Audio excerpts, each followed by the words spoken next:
Teresa ఒకప్పుడు స్కూల్కి వెళ్తుంటే దారిలో ఒక అతనికి దెబ్బలు తగిలి పడిపోయి ఉంటే అతన్ని హాస్పిటల్లో జాయిన్ చేసి స్కూల్కి వెళ్తాకి స్కూల్ లేట్ అయింది అని స్కూల్లో చెబితే స్కూల్లో అందరూ ఆవిడని పొగిడారు.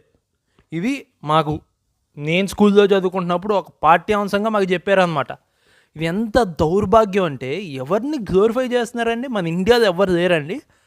ఇంకా గ్లోరిఫై చేసేవాళ్ళు పోనీ మహానుభావులు అంటే ఎవరైతే ఈ వ్యక్తి ఉన్నారో ఈవిడ పైన ఎన్నో ఎడ్యుకేషన్స్ ఉన్నాయి.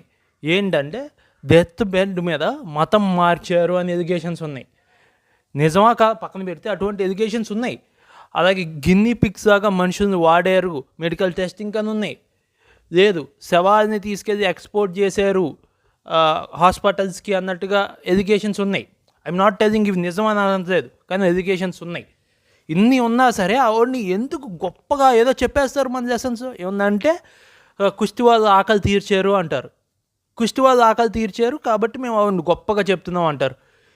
కుస్తీ వాళ్ళు ఆకలి తీర్చారు అంటే ఇంకెవరు ఆకలి తీర్చలేదు అనుకుంటున్నారా? ఈ నేల మీద మనం ఉంటున్న నేలలో దొక్కా సీతమ్మ గారు లాంటి వాళ్ళు మతం మారమని అడగకుండా, నీ మతం ఏంటి అని అడగకుండా, నీ ఆకలి ఎంత అని వాళ్ళ ఆస్తులు అమ్ముకొని మరి ఎందరో మంది ఆకలి తీర్చిన వారు ఉన్నారు. అంతెందుకండి, ఎప్పుడో దొక్కా సీతమ్మ గారి గురించి ఎందుకండి, ఇవాళ నేను గవర్నమెంట్ హాస్పిటల్కి వెళితే ఉభయ గోదావరి జిల్లాలో ఎవడో ఒకడు అక్కడ అన్నదానం చేస్తూ ఉంటాడు ఇవాళకి వెళ్తే. అలాగే చాలా ప్రైవేట్ సంస్థలు వాళ్ళు మళ్ళీ అన్నదానాలు చేస్తూ ఉంటారు. కొన్ని పదుల సంఖ్యలో పెద్ద గుళ్ళు రోజు అన్నదానం చేస్తూ ఉంటాయి తెలుగు రాష్ట్రాల్లో. కొన్ని వేల సంఖ్యలో చిన్న గుడులు సంవత్సరానికి ఒక రోజు అని పెట్టుకొని ఏ శ్రీరామనవమో లేకపోతే వినాయక చవితి అని పెట్టుకొని ఆ రోజుల్లో అన్నదానాలు చేస్తూ ఉంటాయి. అన్నం పెట్టడం ఈ నెలకి కొత్త ఏం కాదండి. ఏదో ఎవరో అన్నం పెట్టారని చెప్పి ఆవిడ ఏదో గొప్ప అని చెప్పి ఆవిడ గురించి పాఠ్యాంశాల్లో చెప్పడం కాదు, మతం మారమని చెప్పడం కాదు.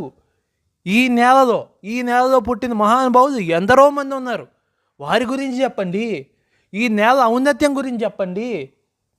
ఎవడు కాడు అలా గవర్నమెంట్ హాస్పిటల్కి వెళ్తే ఎవడో ఒకడు అన్నదానం చేస్తూ ఉంటాడు అక్కడ పేషెంట్స్కి.